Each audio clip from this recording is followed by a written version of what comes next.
Thank you so much. Welcome all to the session, The Internet's Environmental Impact and Action-Oriented Dialogue.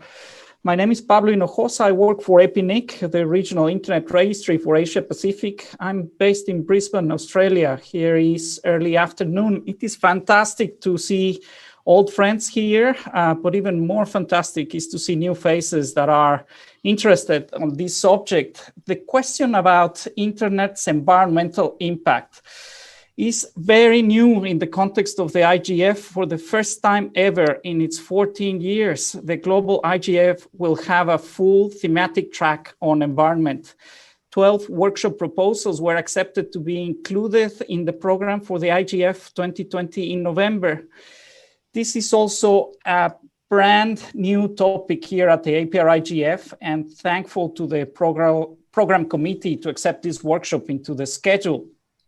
We have a formidable opportunity here because we can set the tone and share great ideas to influence how the global IGF will discuss the internet's environmental impact. So I would like to invite you before the IGF to think hard on how the internet sector, but more importantly, the internet community can have the most positive impact on the environment. Perhaps we can be as ambitious as to say the internet can help save the planet and can help solve climate change. We just need to figure out how. That's the idea behind this action-oriented dialogue. And I think there are so many governance-related questions that will come up if we take the challenge of promoting a positive internet impact in the environment.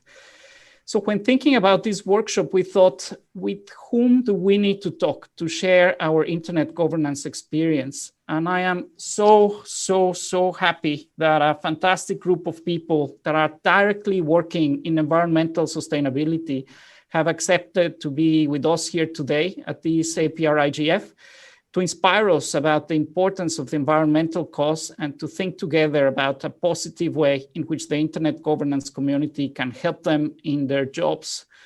I would like to welcome Kahtryn Sforcina, world known as an internet alchemist, dedicating her career in finding how frontier technologies can make a positive impact on our people and planet. She agreed to facilitate a dialogue that includes three visionaries. First, Andrew Zolli, who is joining us in the middle of his night. It is almost 2 a.m. for him. Thank you so kindly. He's Vice President of Global Impact Initiatives at Planet, a very cool geospatial imaging organization that basically takes daily pictures, daily selfies of every corner of the Earth from a constellation of satellites. We also have David Jensen, who is the coordinator of the Digital Transformation Task Force at the United Nations Environment Program, UNEP. He has led a wonderful effort of coordinating a concept paper titled The Case for a Digital Ecosystem for the Environment. I hope we can learn more about that digital ecosystem today. And we cannot be more thankful but to welcome Audrey Tang, Taiwan's digital minister.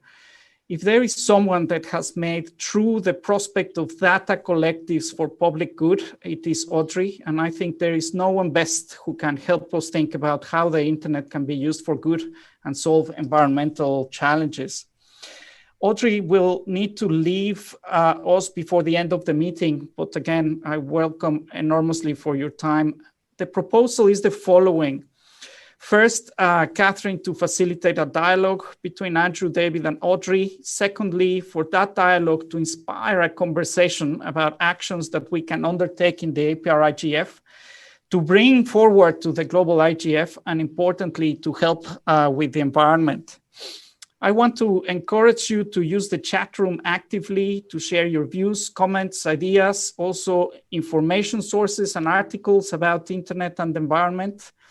I also would like to request if you have questions, please ask them on the chat room as well to guide the discussions. I prefer questions to be asked via the chat room. If you have an important thing to add to the discussion, you are very welcome. And if it is relevant and focused, please just raise your hand so we can give you the floor.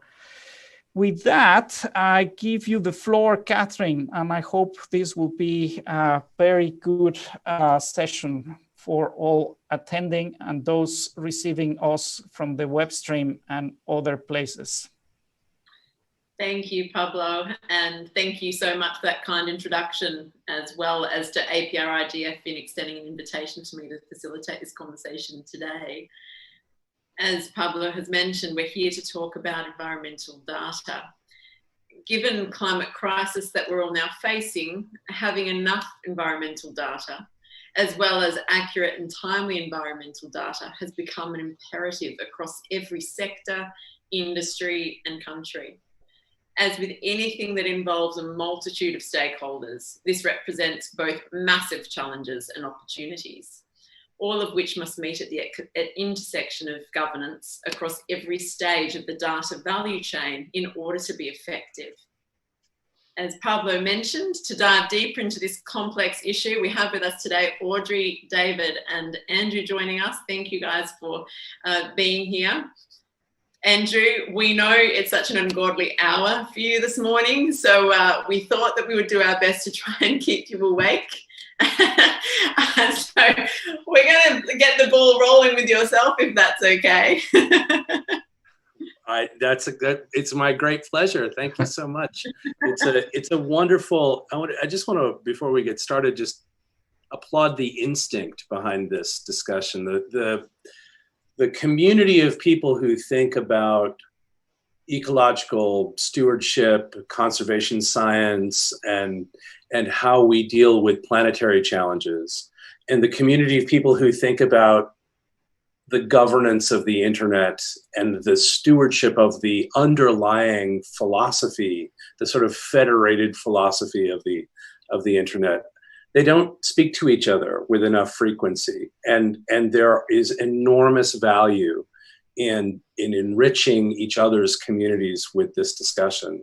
The two philosophies, I think, are very powerful, and this morning, it's certainly morning for me, about 2 in the morning. I thought I'd just share some brief observations, but in order to do that, because I work in the realm of imagery, I thought we'd maybe show some things. So I'm going to try and switch my screen on. Let's see if I can share my screen. Can you all hold on just one moment? Yep. Okay. And let's try that one more time. Can you all, let's see if you can see my screen. Oops. Is that coming through? Yeah. Wonderful. Yes. Terrific. Okay, so I'd like to just begin because I come from this hybrid world that's thinking about the problems of environmental data and the environment that we live in, and particularly the kind of twin fundamental crises, really a trio of crises, I should say, the climate crisis, the loss of nature, and the kind of attendant challenges in the human community. I wanted to just give some sort of foundational observations for people who might be new to this conversation, coming from the technology and governance side, but who do not live with these problems every day. It's worth noting that we now have less than a decade to avoid locking in the worst effects of climate change. People in our community, the people who are thinking about these challenges, consider this to be the most essential decade, essentially in the history of our awareness of the problem. That we're living through the most consequential period when decisions we make now will have enormous ripple effects on our ability to take action effectively to conserve the planet, to reduce suffering, to reduce the kinds of impacts that we saw in Australia, as you could see here, as we recently have experienced in California, and as we're increasingly experiencing around the world. So this is a moment when this is an all hands on deck emergency. I think we have to sort of start with that fundamental assumption. The second thing is to understand what the roots of that problem really are. And that problem from an environmental perspective begins with the fact that human beings have now transformed about 75% of the planet, of the land surface of the planet. We've also transformed the oceans in equally profound ways. But if you look at our ecological function on the land, it's largely to do this. It's to terraform the earth. And we've terraformed about 3/4 of it. The reason we've done that is because, let's see if we can, is because primarily for 3 reasons. One is for growing food, both animal, livestock, and agriculture, for cities, and then ultimately for other forms of resource extraction. About 1/3 of the world now actually is dedicated to cultivating crops and livestock. So what we do as a species is we turn this into land that we then cultivate for feeding ourselves.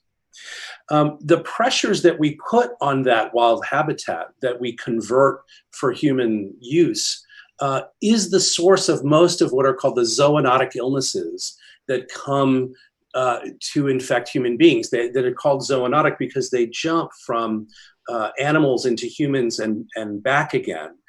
We think that the COVID-19 pandemic was a novel coronavirus that began in bats. Bats host thousands of novel coronaviruses.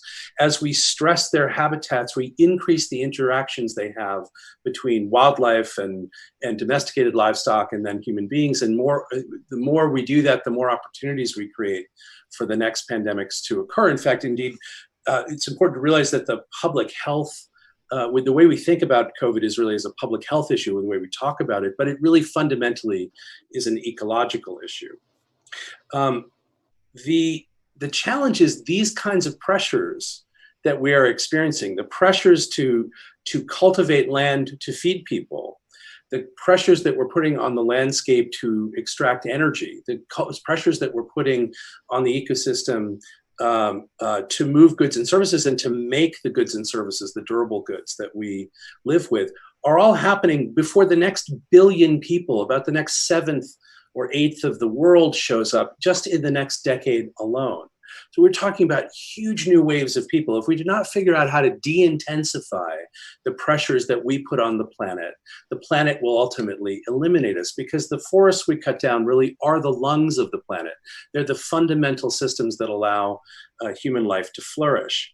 Indeed, people who work on these problems every day, this is work from the Stockholm Resilience Center in Stockholm, have identified 9 what are called 9 planetary systems or planetary boundaries. These are the fundamental life-giving systems that drive and make possible life on the Earth. And we are stressing some of these systems well beyond their regenerative capacity to heal as we use them year in and year out. So we're stressing the integrity of the biosphere. We're stressing the flow of chemistry from the Earth's crust into the atmosphere. We're pushing the land change system into a dangerous place. We're moving the climate into a dangerous place. And in some cases, we don't have enough data to measure. But what we know is that as we're piloting this spaceship through the cosmos, we're pushing all the life support systems into a place of duress. So here, let me say to you that at this point, if you were just listening and you didn't know anything else, you'd say, "Oh my goodness, it's game over for us, right? We're done. We might as well, slink off and cower under our beds and wait for the eventual apocalypse." But it's a fascinating moment we live in, primarily because these challenges that I've been describing to you are bigger than our cognition. They're actually bigger than our brain's ability to comprehend easily. These numbers, once you get to a certain size, if I tell you that 1 million species are at risk of extinction, it's hard to imagine what 1 million species really is, especially across the entire web of life. So it's true we're living through the 6th extinction, through the 6th time in the entire history of life when biodiversity has collapsed.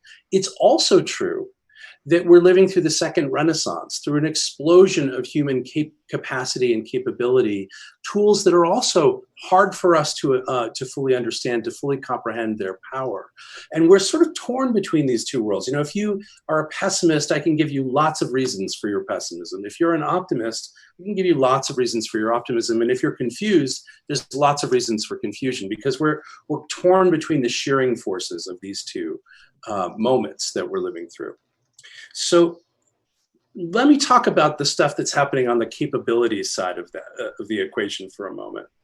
And in order to do that, I'd like to talk a little bit about the piece of the technology world that I work in, which is in remote sensing and the observation of the Earth.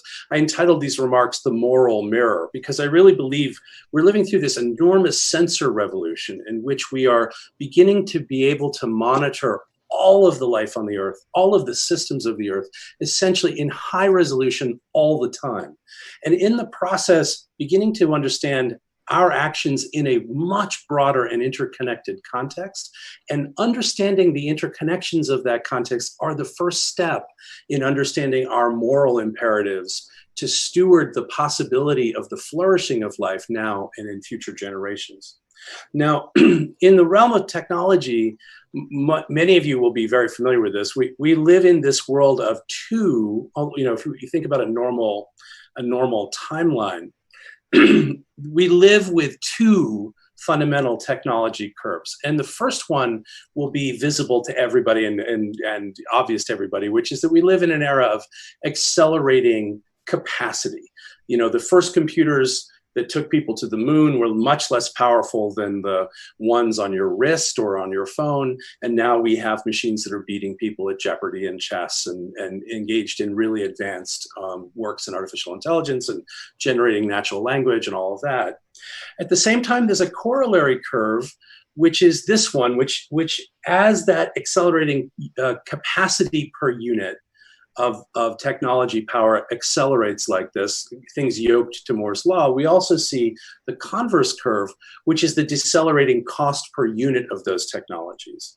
And the first one, if the one at the top is the one that gives us all of that great, you know, AI and very powerful things, the one at the bottom is the curve that puts a device in everybody's hand. It's the curve that gives us a sense of capacity that's democratized.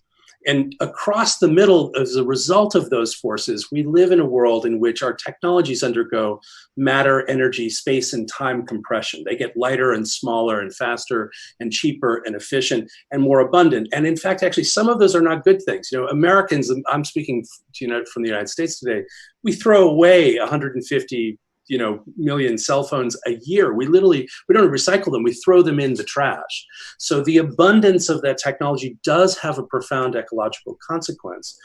But the aggregate effect of the interplay of these two curves is to make things more efficient over time. And you can really see it, actually, if you just look at the energy intensity per unit of GDP for the whole world. As a result of these technologies, the cost of achieving wealth is diminishing in terms of its energy intensivity. We are de-intensifying the planet at about 1.6% a year. But these numbers, just for what it's worth, are nowhere near what they need to be in order for us to avoid the worst effects of climate change. We really have to dematerialize our economies. We have to figure out how to live much more lightly upon the earth than we do now if we want to avoid the worst kinds of consequences. So in order to do that, we're beginning to build the systems that allow us to take much more effective action. And I'll just show you the quick animation here from our organization called Planet. We've deployed the largest constellation of Earth-observing satellites in history. Each one of these satellites, and we've launched now 400 and something of them, are about the size of a loaf of bread.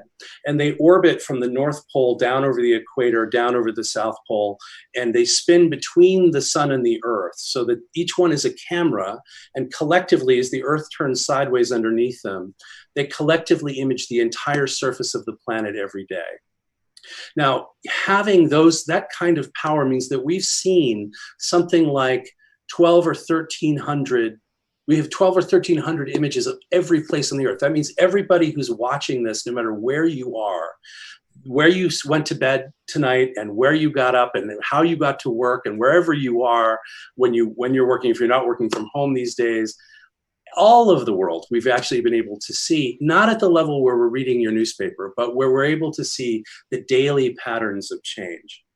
And what we do then is use the tools of artificial intelligence and machine learning to extract the underlying patterns associated with these. So what you're looking at here is an animation of an analytic that we've run where we've extracted all the roads and buildings out of every part of the planet on a given day.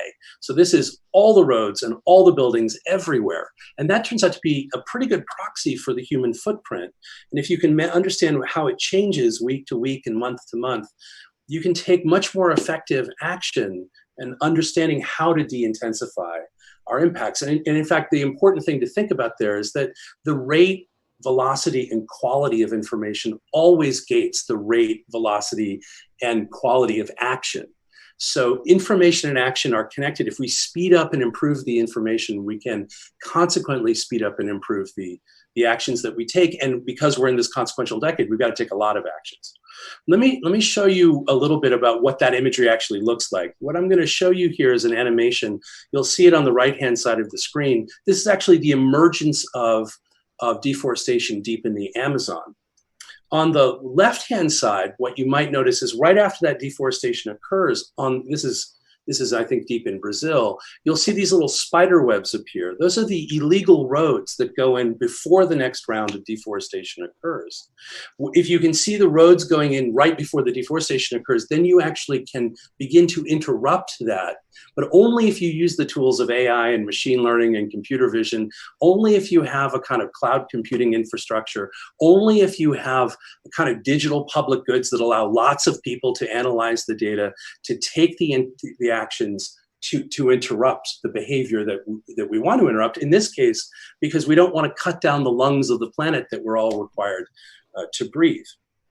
Now, these kinds of digital public goods that I mentioned are starting to spring up all over the place. And I'll show you just a couple from our organization. David Jensen, who's with us, could tell us about a dozen others. He's running a bunch of these, but I'll give you just a couple. One is a thing called the Allen Coral Atlas. This is an effort that we and a group called Vulcan and a number of other academic institutions have undertaken to map all of the world's coral reefs in unprecedented detail and monitor them in real time for change.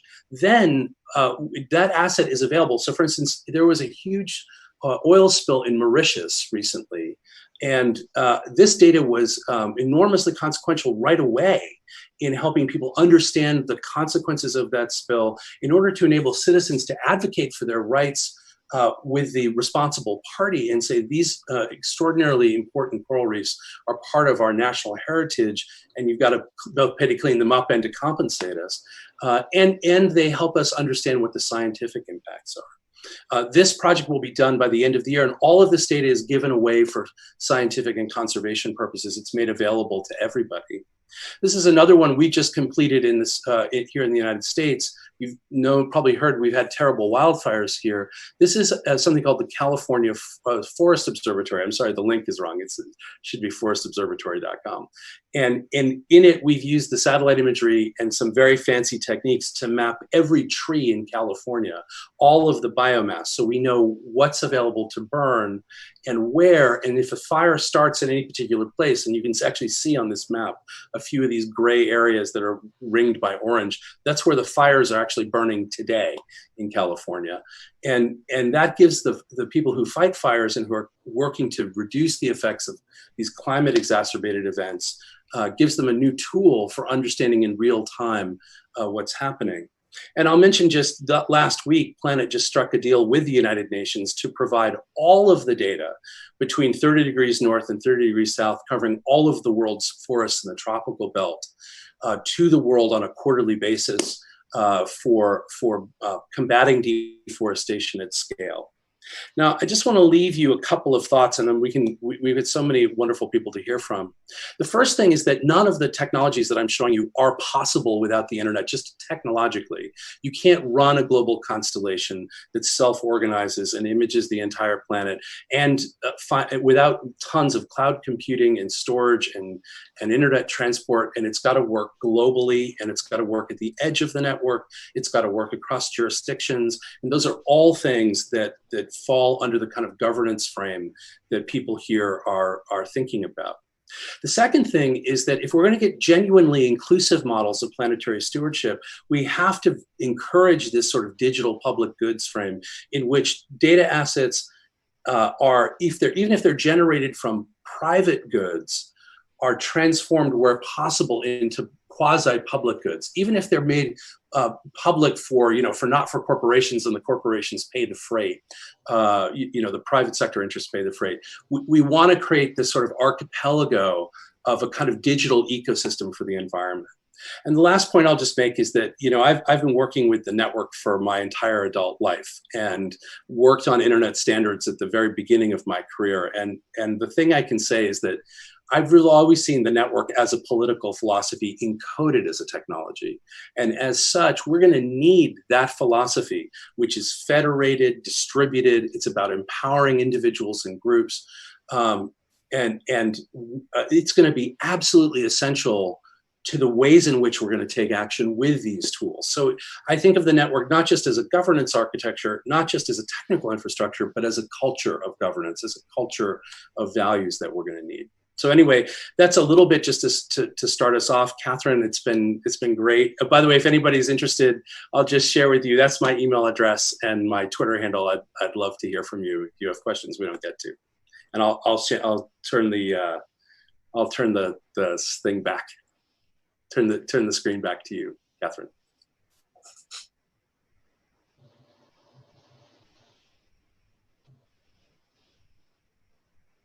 Kahtryn, I don't think we can hear you. Mute. Unmute. Thank you. I was just thanking Andrew for that fantastic opportunity to understand the unique vantage point he has with Planet and their use of and where they see the future of environmental data, and also the very important role that internet governance will play with that. We also would love to hear from David today as well, and this ties in or segues in beautifully with what Andrew was just speaking about. David has been working with UNEP to spearhead the creation of the digital ecosystem for the planet, as well as embarking on a journey being undertaken by the broader UN framework to address environmental data as a digital public good. David, I would love it if you could help us understand a little more about what direction these initiatives are taking and where they're going and how they tie into this conversation on internet governance, if you wouldn't mind taking the floor. Sure, thanks very much, Kahtryn, and thanks all colleagues and Andrew for that stellar presentation. I'll try to keep it very short because I'm aware we're short on time, but it just really feeds off what Andrew was saying. There's this explosion of digital technology, explosion of data from the public sector, from the private sector. And the first question is, how do we bring that all together in a digital public good to be able to monitor the planet and monitor what's going on? But I think importantly, the real challenge is then, once we have that digital ecosystem in place and once we have the analytics in place, how do we begin to fundamentally change the incentive structure of the economy? And in particular, I think there are three areas we need to focus in on.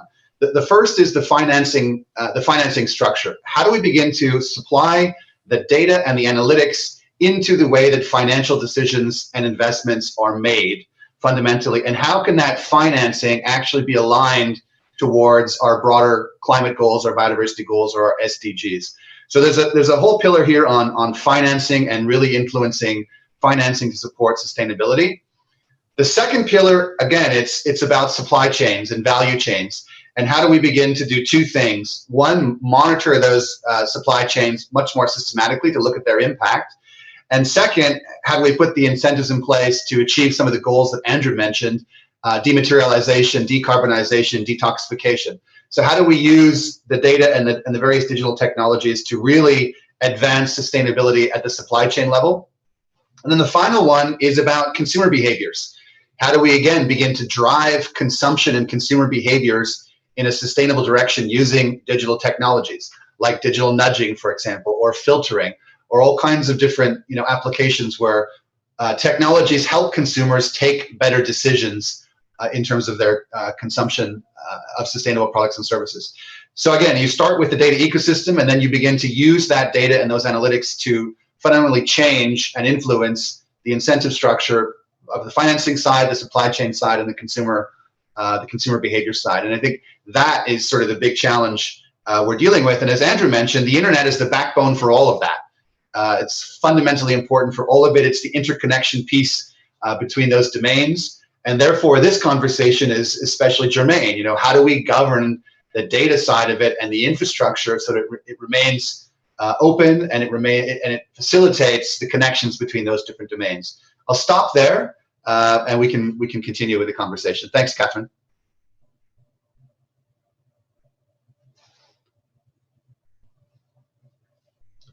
You're muted, Kahtryn. I keep doing that so that I don't interrupt you. Really important initiatives that you're spearheading there, David, and so very complex in their execution. So we're really hoping that we could get Audrey to also weigh in on this with her perspective. Audrey, you've approached so many initiatives of similar complexity within the Taiwanese government where multiple stakeholder groups needed to engage.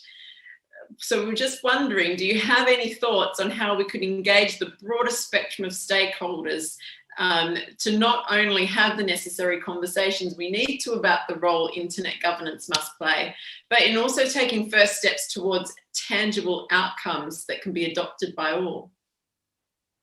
Yeah, thank you. And first of all, that was a stellar presentation and analysis, and I think we should work to unmute ourselves. That is to say, to make our voices heard, and also make sure that people who help the citizens get their voices heard when it comes to environmental sensing and so on are honored on the top of the presidential office, as is our annual presidential hackathon. So I just want to show you this very simple app. It's similar to many other mapping apps, but this one begin with like how many plastic bottles have people joined, have people saved, and here is where we are at the moment. And if I click one, it just shows which of the hot and warm water there, and people are just chatting about how the water tastes like.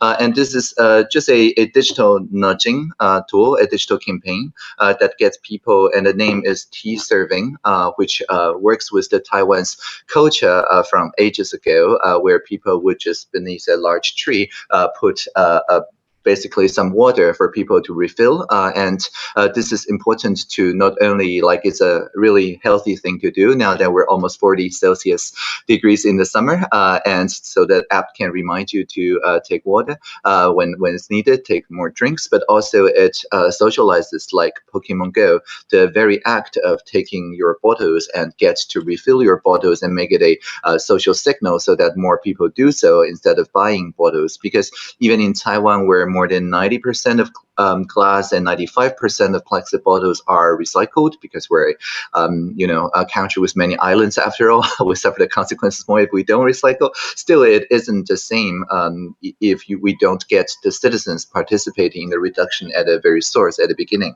And so every year we ask for data collaboratives proposals that are trisectoral in its composition. If it's not trisectoral to begin with, we help to find from the social and public and private sector until it's trisectoral. And every year, 5 of those teams receive a trophy from the president, Dr. Tsai Ing-wen. And the trophy is the shape of Taiwan with the Morse-coded SDGs to it, and a microprojector that basically, whenever you turn on the projector, it projects the president handing you the SDGs trophy, and therefore basically promising whatever you did in the previous 3 months. It could be this water refill map, it could be the heat warning to get people into the habit of checking on the climate. It could be reducing people's electricity use by reminding them out of the smart meters which of their home appliances are consuming more energy than needed. Maybe they need to change their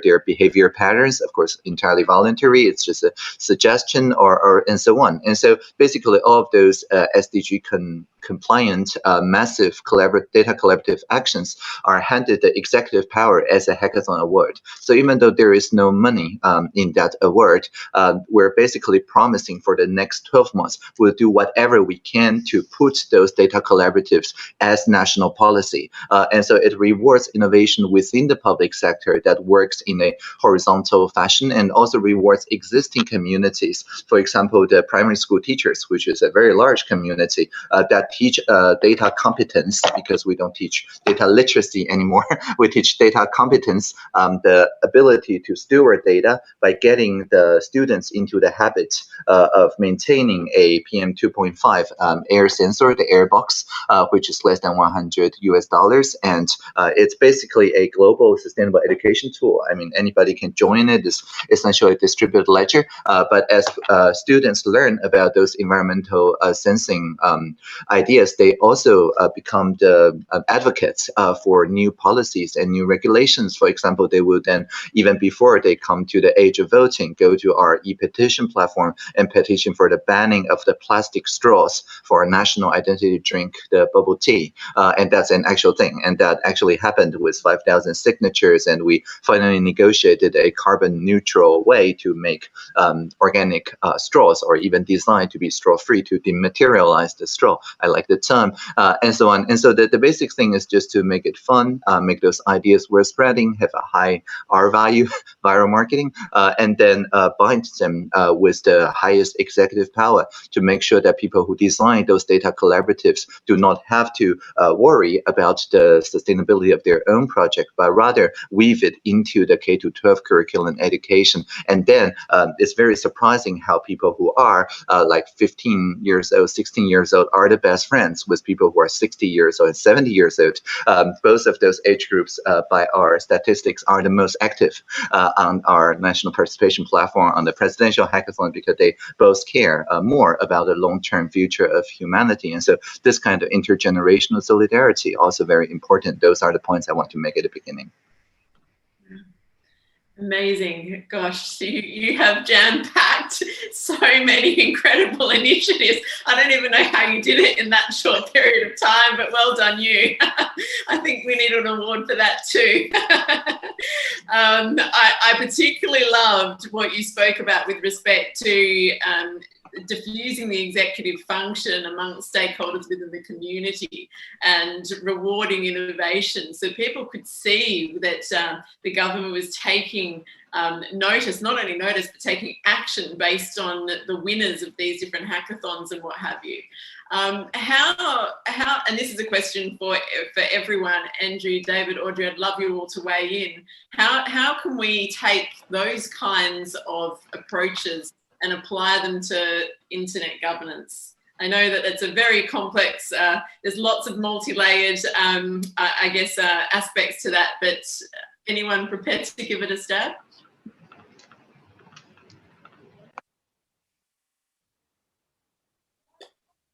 Audrey, do you want to go? You want to give us a perspective? Okay, sure. I'll be brief. I thought I just spoke at length, but okay.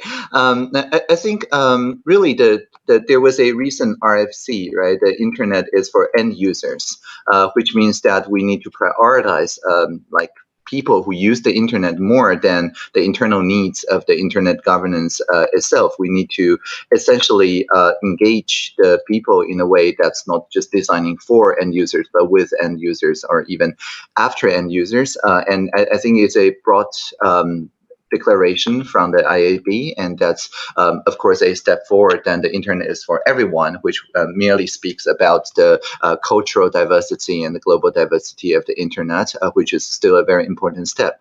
But I would argue that most of the work that I outlined, the civil IoT network, the presidential hackathon, and so on, really have the constituents as the generation of people that are very, very young, like before they even could log on to the internet, or who have not yet been born, or to use our indigenous nations ideas, the tip of Taiwan, almost 4,000 meters high, the Savia or Bendugunung, depending on which indigenous nations language you use, is a long-lived spirit, and they are the main stakeholder while human beings are merely steward to it. And whether you think about 7 generations down the line, or whether you think about the mountains and rivers as beings with thousands of years, these kind of constituents are in our democratic society less likely to be brought to the table unless there is a convincing anthropomorphification of it, which is essentially what the data fabric of data visualization and digital common good is doing. It's representing in our human time frame, in our tiny mammal brain, a avatar like in that movie, in what we can understand in the terms that we can understand the stakes of the future generations and so on. So all those sensing projects, I think, to me, is basically expanding our democratic governance to where constituents are not like an assembly made out of individual adults, but rather someone who could represent themselves ahead of their time, almost like a temporal pincer movement, if you have watched Tenet, this kind of thing. But I would like to also hear from Andrew to fill in the details. I was just talking very proper. You know, where my mind goes, Audrey, is the convergence of 2 different ideas. So the first one is that there are experiments around the world now to give parts of the environment, the parts of our global ecosystem, but specific like niches, mountains, a certain forest, a river, legal standing. Right now, that one of the things that's fascinating is that, you know, one of the massive distortions of global capitalism is that the company Amazon is worth trillions of dollars. You know, it's going to be worth, God only knows. The actual Amazon is worth nothing unless you cut the trees down and sort of monetize the land and monetize the logs that you clear cut. So there are various movements around the world to assign legal standing, the same kind of standing that a corporation or a person would have in the legal system, to these important places. And they're often driven by indigenous communities for whom these places have not just ecological importance, but sacred importance. What I think about is another, so that's sort of on, let's put that on one side. On the other side, the thing that I find fascinating is that we're beginning to instrument some of these places. So for example, we're doing this project right now with a particular fire district in California. And we have working with this district that manages a forest which is at risk of burning. We've put all these sensors in the tree canopy.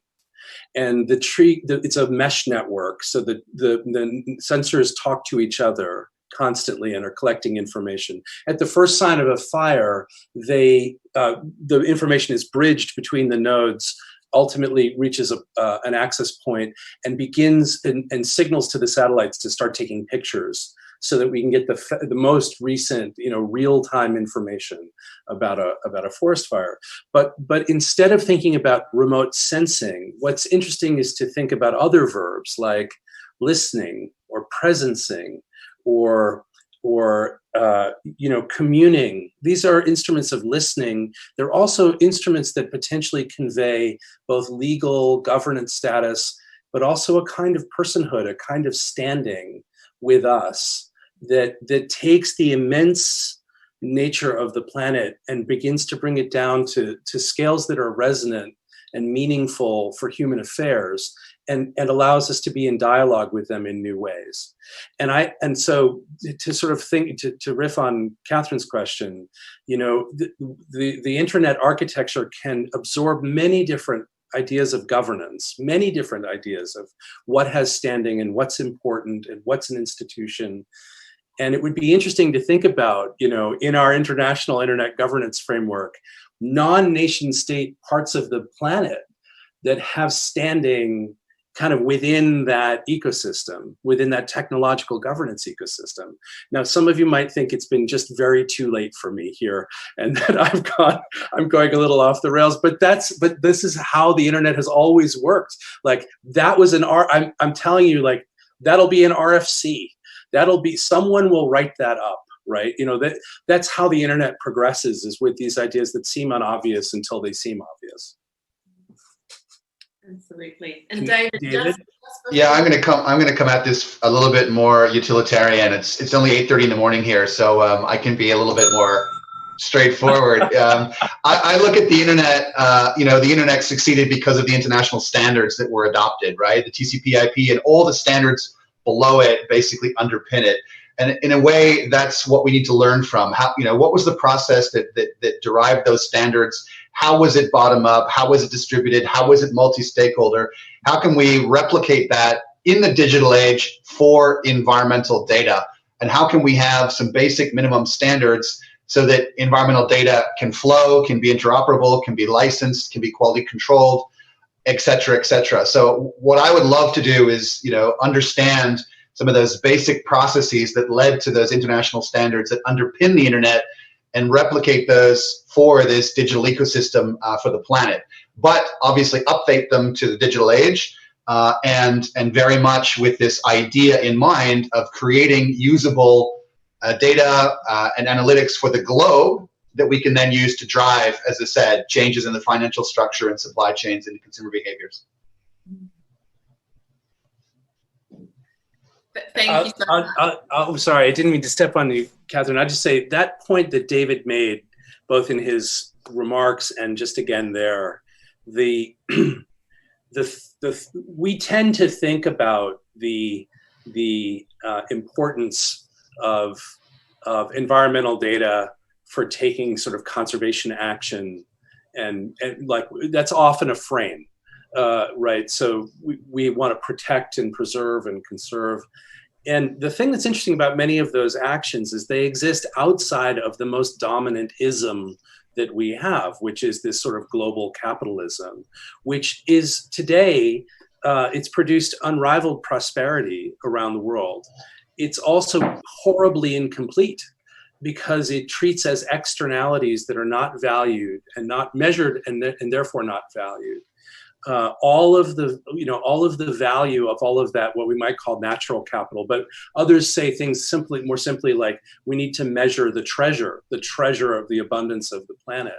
And ultimately, we have no hope of a lasting alignment of humanity and the planet unless we are aligning capital markets and capitalism with the environment. And it's only going to be on platforms run on this next version of the internet that actually make it possible to produce the kinds of indicators that are scientifically fed by real-time information and science-grade analytics that can feed conservation policy and governance, but can also be used to rate the climate risk of a country or a company or a supply chain, right? It's what David's talking about there, I think is, in some ways, it might be more important than the SDGs, the massive framework that we have for the long-term health of the planet, not just meeting a 10-year goal, a decadal goal, but meeting a centuries-long goal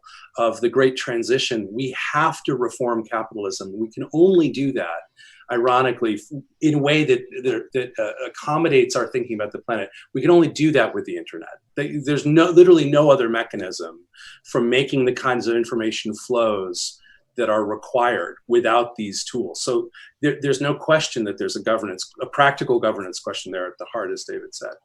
Let me just jump on that, though, just to say that I agree with everything you're saying. I think the other question is, how do we hard code some of these values or norms or targets into the algorithms that will underpin the digital economy? So how do we get this into the actual, the underlying architecture and the code of some of these platforms or e-commerce sites or whatever it is we're talking about, so it becomes, part and parcel of what we're talking about, and use this big moment of opportunity in terms of the digitalization of the economy to start inserting these opportunities everywhere. and how do we work with the communities that are actually, doing the coding and doing the standards to ensure they're thinking about these things systematically. So yeah, I think we're aligned. Sorry, Kahtryn, for interrupting. No, and I would love to let you keep on going. Absolutely, such gold. I really appreciate the perspectives you're giving. They're absolutely on point with where we need to go with internet governance and environmental data. We do, however, need to say goodbye to Audrey. Want to appreciate your time and input, Audrey. Thank you so much for being a part of this today, and we want to thank you so very much. I know that you've got a really tight timeline, so we are going to have a few questions from the floor, but yeah, we wanted to say thank you. Yeah, thank you. I just want to end with a provocation. Maybe by year 2030, internet protocols carry avian services. Bye. Okay. Awesome. Thank you so much. Can somebody interpret that for me? Do what? It was a technical joke which I didn't get. I'm going to need to go back to the transcript. But I'll get look, Pablo, I know we don't have very much time. I was wondering, have we got time for 2 or 3 questions? We've still got Andrew and David here. It'd be a shame if we couldn't get a few questions from our audience. So there have been an active conversation on the chat room, and if I can summarize the topics, they are about citizen science and the role of them. There is a lot on e-waste. There is also a lot of the differences between developing and developed countries on the environmental aspects of things. We can also try to have a couple of interventions if someone wants to raise the hand. I haven't seen any hand yet, but we can do that. And something that also I would like before we finish is to give some hints and your advice for the synthesis document. What's next? Yeah, fantastic. Well, we've got a question that's come through from Binod. I was wondering whether Binod would mind taking the mic to ask that question of whomever he'd like to respond. Well, am I heard? Yes. Hi. Yes. Hi, hello everyone. Well, my question is actually for everyone, actually, but especially for Andrew, I guess. So when we talk about environmental protection and conservation, it always seems like we are one step forward, but then we're taking 2 steps back. So the net effort is always at vain. So till today, till what has been done, what has been observed so far that that the technology has contributed to protection of environment, and we in IGF community, what our endeavors must be here on, and what are the biggest challenges till now that we've not been able to achieve those goals? That is my question. Thank you. Really appreciate the question and the spirit behind it. I guess the first thing I would say to you is that, well, let me start with, there are many outcomes. There are outcomes every day from the use of these tools. We've never had better tools to bring to bear on these questions than we have now. We don't have all of them that we need. We can't solve every problem, but we can certainly guide action with more precision and more efficiency, and therefore more impact if we're thoughtful about it than we ever could before. And I'll just say a couple of things there. I showed something called the Allen Coral Atlas, and just earlier this year, just before the COVID shutdown, there were a new series of national parks in eastern Sri Lanka that were voted into law, and they were substantially voted into law because the people who were advocating for that change in the status of those reefs were able to use this tool to show the intrinsic biodiversity of the area and why it was important to protect it. And it was enormously influential in actually getting those kinds of places protected. there are countless examples like that one, and I won't bore you with too many of them. But let me just to say at the beginning, there are plenty of steps forward. Are there also steps backward? Yes, of course there are. And I think that the issues that we've been talking about around how we embed these kinds of tools in the global capital flow of goods is going to be absolutely essential, because we like to say at Planet, you can't fix what you can't see. And much of the problem is invisible to our everyday senses. So a big part of these tools is to make the invisible visible. And so in so doing, to enable more effective action. I think if you can make the invisible visible and then you can build rules around it, you can make it the default. And in so making it the default, we can substantially lighten the impacts. There's needless waste. There's waste is always by definition waste, but there's waste that's especially wasteful that we could get rid of and no one would feel a bit of pain over it. We just don't know about it most of the time. David, do you have a point of view? Well, I mean, these conversations are extremely important in bringing these communities together. From the environmental community, we have not systematically engaged in digital governance, and I think vice versa. So this conversation is essential. I think the other thing that tends to happen is we get distracted on the wrong problem. And I'll give you an example, or maybe it's not the wrong problem, but it's not a full frame of the problem. And if you look at a company like Amazon, for example, that are trying to take some really big steps on climate action and climate mitigation in their supply chain, they're trying to figure out how do they deliver their products and services to the world with less carbon in the transport, and that's really important. That's a really important goal, and I applaud them for doing that. But at the same time, they should also be looking at the actual sustainability of those supply chains themselves and the products and services they're selling. And they should be giving consumers much more information about the environment and carbon footprint of everything on Amazon. And they should be helping people take better decisions. If people want to buy low carbon footprint products and services, they need to help enable that, either through filters or for nudging or whatever else. So the way that this problem is being solved by Amazon is only focusing on the transport side of it is not enough. It's important, but not enough. We need much more action also on the actual supply chains of every product and service inside the platform. Yeah, can I just pick up on that one thought by excellent point by David. We're working with one of the world's largest consumer goods companies right now. I can't say very much about this, but I'll give you just the general outline, where one of the things they want to be able to ensure is that their products are deforestation free. So we can encode at the sensor in space when we look down precisely the moment when trees are harvested and what techniques are used to harvest them. We can put that imagery in a kind of like blockchain-like distributed ledger that's highly encrypted and goes all the way from the point of origin through to the person who is using the product, all the way through to this sort of like the post-consumer side of the person only has that product for a few weeks and then it disappears again from their lives. You want to handle the whole life cycle of that. These kinds of technologies, the combination of satellite technologies and ground technologies and distributed blockchain technologies and on and on and on and on, all of them, they're all going to play a part in bringing David's vision to life.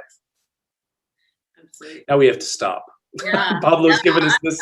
Pablo's like, stop. Really from Pablo.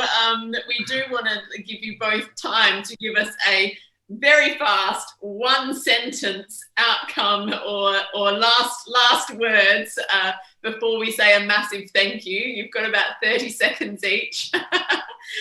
David, do you want to go first?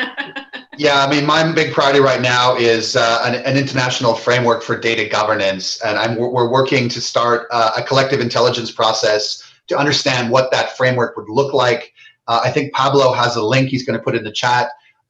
So we're collecting views on how would we establish an international environmental data governance framework, what could it contain, and how could it really add value to the stakeholders, around the world. So I would really encourage colleagues to engage in that survey and to reach out to me if they're interested in this topic and want to engage further. Thank you very much. Awesome, fantastic. Great. I'll just add, I have no idea what avian protocols are, but they sound important. But more importantly, I think there's not much I could improve upon what David said. This is a time of real action, and everybody in the internet governance community has an important role to play. If you can effectively open the aperture for this dialogue to occur, I think there's all kinds of positive innovation that can happen. So thanks.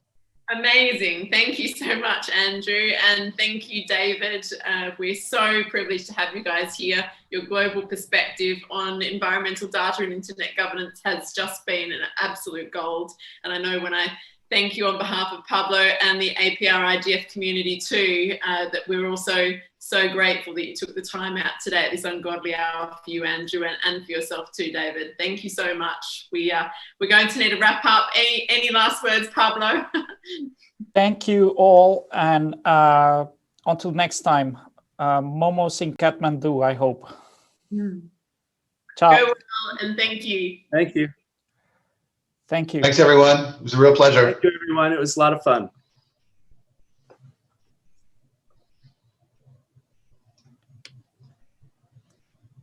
I just want to thank you enormously for this. There